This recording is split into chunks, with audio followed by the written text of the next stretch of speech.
太恐怖了！这架飞机载着8万多块锂电池，在迪拜机场飞上了天空。如果不出意外的话，飞机将在几小时后降落到德国科隆波恩机场。就在飞机起飞后21分钟，驾驶舱突然响起各种警报，仪表显示飞机主货舱起火。机长反应迅速，立刻从副驾驶手中接过飞机控制权，并让副驾驶着手执行检查单。副驾驶以极快速度找出了事故处理办法，那就是就近紧急迫降。于是机长立刻联系空管，空管建议机长在100英里外的多哈机场降落，但机长出于安全考虑，还是选择返航回到迪拜机场降落。于是空管重新给他们计算出了返航路线，并让该区域的飞机全部避让，最大限度保证这架货机能够安全降落。接着机长关闭了自动驾驶，改为手动模式控制飞机。可就在此时，飞机的警报声再次响起，这一次提示货舱内多处起火，副驾驶打开灭火器，但没起到任何作用。接下来浓烟开始进入驾驶舱，2名飞行员迅速摘下了氧气面罩。这个氧气罩可以在紧急情况下维持2小时以上，而且里面还内置了麦克风。但这里有个傻叉设计，当飞行员戴上氧气罩后，机组必须通过一系列的设置，才能让麦克风正常使用。这让机长有点慌乱，既要控制飞机，又要设置麦克风。在费尽9牛2虎之力后，他们解决了通讯问题，但这时候的浓烟越来越严重，这让机组根本无法看清驾驶舱的任何东西，因此他们只能靠着触感以及经验去盲操作。然而祸不单行，当机组摸索着让飞机下降高度时，他们发现升降舵竟然不受控制了，这就会造成飞机没有办法抬头或者下降，这让2名飞行员慌的一批。但好在心理素质过硬，经过多年累积下来的推拿手法，他们将飞机的自动驾驶打开了，这才勉强让飞机能够稳定下来。但真正的危机到现在并未解除。虽然迪拜机场装有先进的跑道引导系统，这套系统从跑道尽头发出信号，这个信号可以传送12英里。当飞机接收到信号后，自动驾驶便可以跟随这个信号下降高度。但要让飞机接收到这个信号，飞行员必须要输入跑道系统的信号频率。由于整个机舱被烟雾弥漫，2名飞行员费了好大劲才将频率输进系统。此时离迪拜机场还有20分钟，他们还要飞行一段距离才能截获到跑道信号。但由于飞行员什么也看不见，因此他们接下来的飞行只能依靠空管提供数据。可就在他们急切需要下一步数据时，他们却在80雷达上消失了。原来这架 UPS-6 已经飞出了该空管的雷达监控范围，于是80空管立刻联系了迪拜空管，请求他们继续追踪飞机动向。而 UPS-6 货机上的情况也不容乐观，因为机长的氧气罩突然发生了故障，没有了氧气供应。虽然身后有个备用氧气瓶，但却因手太短无法抓到，因此他只能起身去拿备用氧气。可是这一去就再也没有回来。副驾驶心里很清楚，接下来的航程只能看他自己。但现在飞机所处位置非常尴尬，现在的飞机飞出了80雷达区域，并与空管断了联系，来到了迪拜空域，却由于摸黑无法输入正确的管制频率。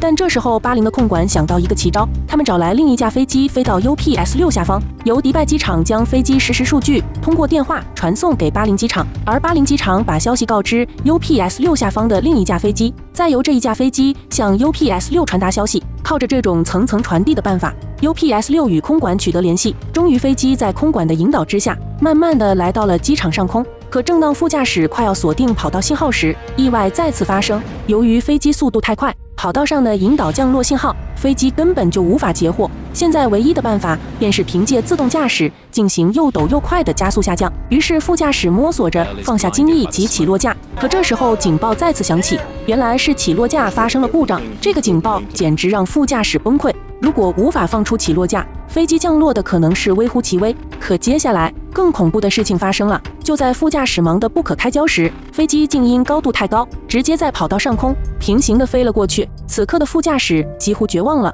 但空管这时候告诉他，左转航向95度，在10英里外的沙加机场还可以降落。于是副驾驶继续摸索着输入转向角度，可这时候空管发现不对劲了，飞机并没有向左转向，而是朝着相反的右面转弯。很不幸，副驾驶将95度输成了195度，所以他离机场已经越来越远。当他反应过来方向不对时，他立刻关掉了自动驾驶，试图重新调整飞机航向，但由于升降舵早已失灵，飞机机头瞬间沉了下去。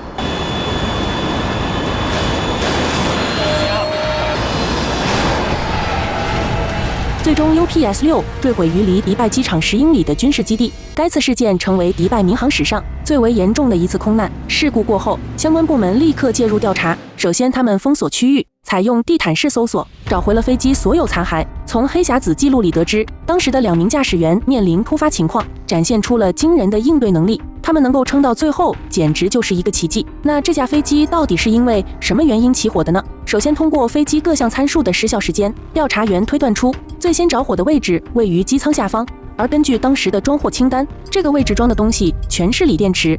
而锂电池易燃的特性，一旦这些电池遇到高温或者是挤压，非常容易引发大火甚至爆炸。而火势的蔓延，让飞机顶部关键线缆遭到损坏，这就导致了升降舵起落架出现故障。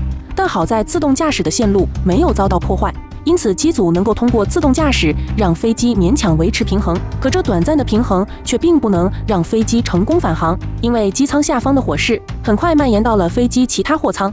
而这些货舱内依然装有很多电池，据理货单上注明，该架飞机的电池竟高达81000块。当这些电池都发生燃烧时，飞机上更多功能被彻底摧毁，其中包括机长的氧气罩。此时的坠机已经成为定局，就算副驾驶最后没有输错航向，飞机降落的可能也是非常渺茫的。后调查员认为，如果当时副驾驶没有输错航向，飞机很有可能会坠毁在迪拜市区。如果那样，这次空难的损失将不可估量。